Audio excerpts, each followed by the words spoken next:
Good evening friends. सभी दोस्तों भाई बहनों के सामने मैं आज फिर चैटर पॉइंट रिसर्च इंग्लिश लेकर के मैं आप लोग के सामने आया हूँ। तो आज का टॉपिक है ऑक्सिलरी वर्ब्स। तो ऑक्सिलरी वर्ब्स क्या होता है कि ऐसी क्रिया जो सब्जेक्ट और वर्ब्स के बीच में आकर उसका टाइम बताए, प्रेजेंट पास्ट फ्यूचर बताए, नेचुरल टाइम बताए, कंटिन्यूअस टाइम बताए, परफेक्ट टाइम बताए, मूड और टाइम बताए, है ना, कि सजेशन है, इंटेंशन है, पावर है, चॉइस है, तो प्रेजेंट है कि पास्ट है उसमें, है ना। और एक्टिव ऑक्सिलरीज का मतलब होता है कि जो ऑक्सिलरीज अपने दम पर टाइम बनाए, किसी क्वेश्चन को पॉजिटिव और नेगेटिव बनाए, क्वेश्चन बनाए, आंसर को पॉजिटिव और नेगेटिव बनाए, जो स्पोकन और रिटन इंग्लिश के लिए, इवन कंपटीशन के लिए या दुनिया के किसी भी काम के लिए ये सक्षम है। इसका एक और भाग है पैसिव ऑक्सिलरीज। तो पैसिव ऑक्सिलरीज का क्या काम है?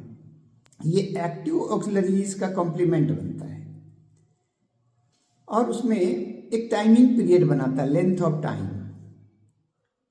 और सब्जेक्ट और वर्ब के बीच में आकर के प्रेजेंट पास्ट फ्यूचर या उसके स्टेट्स को भी बताता है, अवस्था को भी बताता है ना। तो ऐसी हालात में जो है पैसिव ऑक्सिलरीज उसका कॉम्प्लीमेंट बनता है।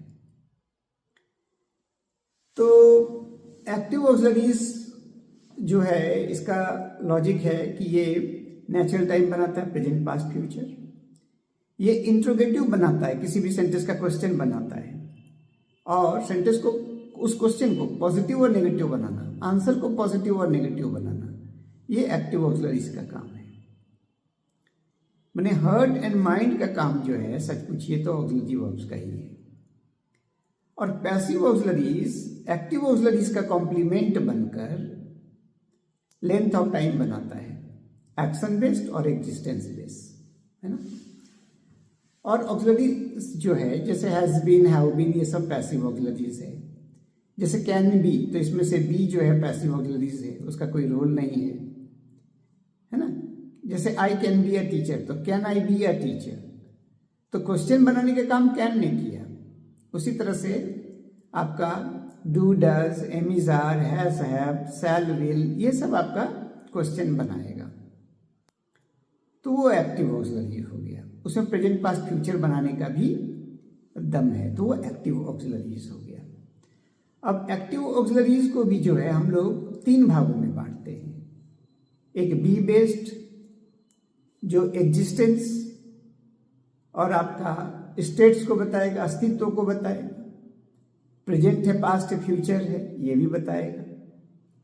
एक हैव बेस्ड, इसमें से जो तीन ओरिजिनेट है, हैज, हैव, हैड, ये आपको पोजीशन, अधिकार को बताएगा, ये परफेक्ट काम पूरा हो गया है, परफेक्ट को भी बताएगा।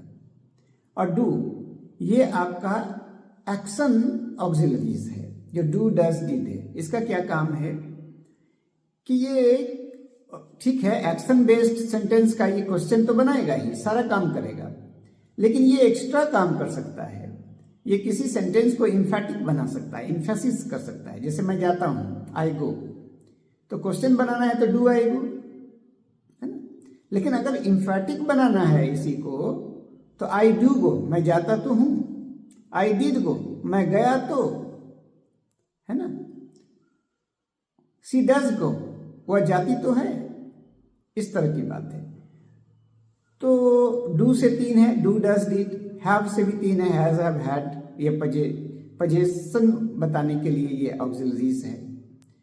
और उसके बाद आता बी बेस्ड पांच है, जैसे एम इज, आर, वॉज, वर, है ना। तो एम इज, आर और वॉज, वर, ये वही काम। तो आपको 13 जो ऑक्सिलरीज मिलेगा, ये प्योरली आपका जो है ना एक्टिव ऑक्सिलरीज है। फिर है मॉडल एक्टिव ऑक्सिलरीज। तो मॉडल ऑफ एक्टिव ऑक्सिलरीज क्या है? ये किसी भी सेंटेंस का जो है कैपेसिटी, एबिलिटी, पॉसिबिलिटी, सर्टेनिटी, है ना, condition of action, condition of existence, अंदाज बताना, भविष्यवाणी करना, अपना कॉन्फिडेंस बताना, शक करना, ये मॉडल ऑक्सिलरी का काम है। और सेमी मॉडल मार्जिनल ऑक्सिलरी भी है जो कि सेमी मॉडल ऑक्सिलरीज कहलाता है, जैसे डेयर है, नीड है, वांट है। तो ये मेन वर्ब का भी काम करेगा और ऑक्सिलरी का भी काम करता है, कभी कभी नाउन का भी काम करता है ना।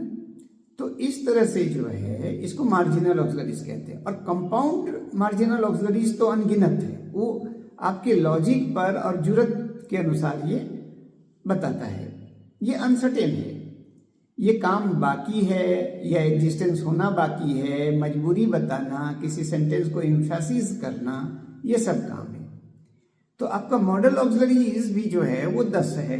पहले तो प्राइमरी मॉडल ऑक्सिलरीज जैसे कैन, में, could, might, should, must, out, would, है ना, शैल, विल, है ना।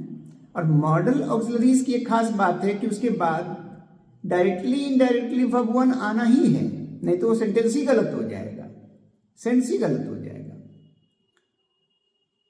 और कंपाउंड ऑक्सिलरीज जो है इसके साथ कोई ना कोई पैसिव ऑक्सिलरीज आके जुड़ जाता है मॉडल ऑक्सिलरीज में, तब वो कंपाउंड मॉडल ऑक्सिलरीज हो जाता है। जैसे can be, could have been, has to, have to, had to, shall have to, will have to, shall have got to be, will have got to be।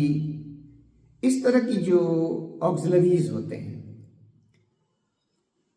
जैसे passive auxiliaries का ही एक example ले लीजिए कि I have been teaching English since 1989। तो have तो active auxiliaries है कि प्रेजेंट टेंस बता रहा है, इसको ऐड कर दीजिए तो पास्ट हो जाएगा, है ना। लेकिन उसमें जो आप बिन लगाते हैं तो बिन क्या है ना, लेंथ ऑफ टाइम बना दे रहा है, पीरियड बना दे रहा है।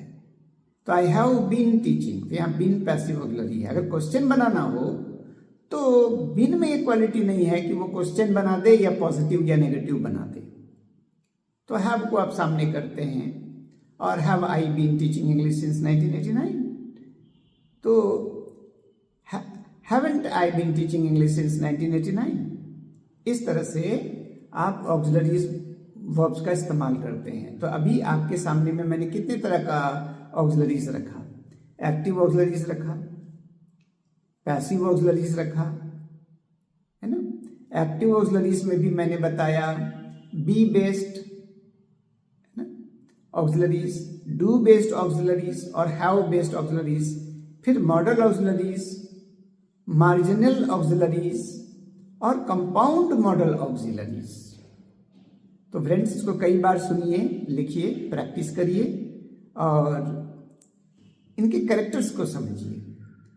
तो मैं ऑक्सिलरी वर्ब्स को आपके सामने रखता हूं। अगर आपको पसंद आए तो लाइक कीजिए, सब्सक्राइब कीजिए, लिखिए, प्रैक्टिस कीजिए, दोस्तों को भी मदद कीजिए और मेरे को सपोर्ट कर सकते हैं कि हम और वीडियो लोड करें और ऐसे ऐसे लोगों को मदद हो जाए जो मेरे पास आ नहीं सकते हैं, बहुत दूर दराज रहते हैं। ठीक है, मैं आपको बेस्ट तो नहीं बना सकता, लेकिन आपके स्पोकन रिटर्न आ जाएगा। आप कहीं लेटर लिख लेंगे, अपनी बातें कन्विंस कर लेंगे, कहीं सर नहीं झुकेगा, आप कॉन्फिडेंस हो जाए, कॉन्फिडेंस से बात करेंगे and you will be confident boy. Okay friends, so like, subscribe and comment. Thank you. Okay, whatever. I am trying my best. If you can take my help. Okay, that's all. Thank you very much.